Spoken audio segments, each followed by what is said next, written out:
And hearing y'all touch on what you think of the Wu-Tang Clan, since they're a constant example that gets brought up in internet discourse when people are accused of culturally appropriating Asian traditions. A lot of people say, but what about the Wu-Tang Clan? It's kind of tricky to talk about them, and it might not be entirely appropriate for this episode. Jeremy, I disagree. I think it's extremely appropriate for this episode because they've kind of built their image around Asian grindhouse cinema. Yeah. Yeah. I think that the important thing here is that there's a lot of discussion going on the internet, and a lot of times what happens and what we see is we see strains of some white paternalism kind of injecting themselves and coming across as like, hey, wait a minute, but what about this over here? And I sent out a tweet about it the other day about, trusting that BIPOC creators can handle their stuff. And if they're creating something, you just need to trust them that, yeah, if they want to say that I want to have this white artist do some art that's African inspired, trust that the people who called on them to do that, who are part of the community they're asking them to do the art for, know what they're doing, and you don't need to try and inject and say, oh, that's appropriation. And I think that a little bit of that is what happens with the Wu-Tang Clan a lot, because what you have there is not appropriation.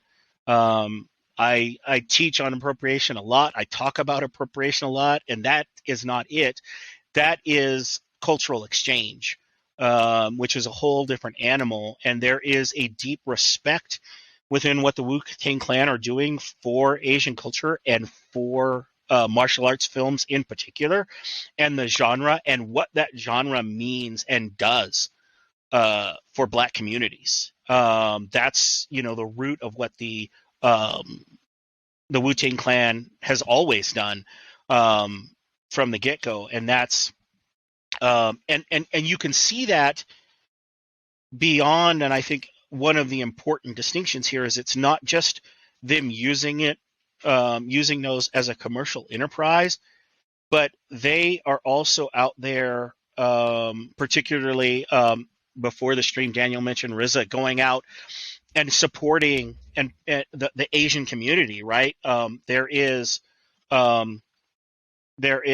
respect there and an aid there that goes both ways, I think.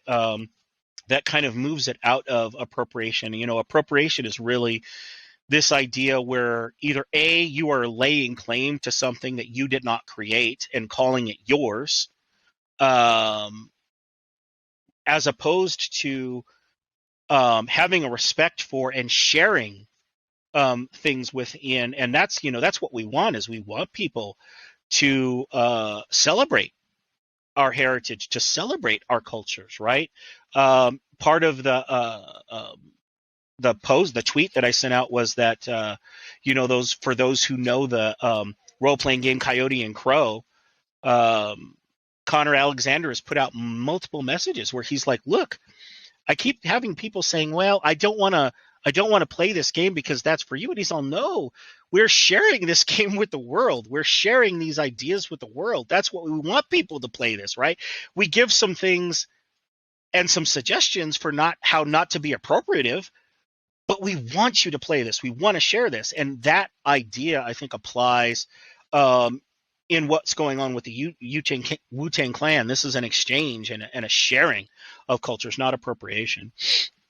Yeah, I think power is a key dynamic there. Right? Yes, I think a lot of people, specifically with RPGs, see when they say, "Oh, this is an Asian setting," or "This is I work on Motherlands. This is an Afrofuturist sort of setting." A lot of people see that and they immediately say, "Oh, this is a barrier to me participating." Yeah. And that's not and that's what you're saying. It's not a barrier. It is an invitation to learn. Yes.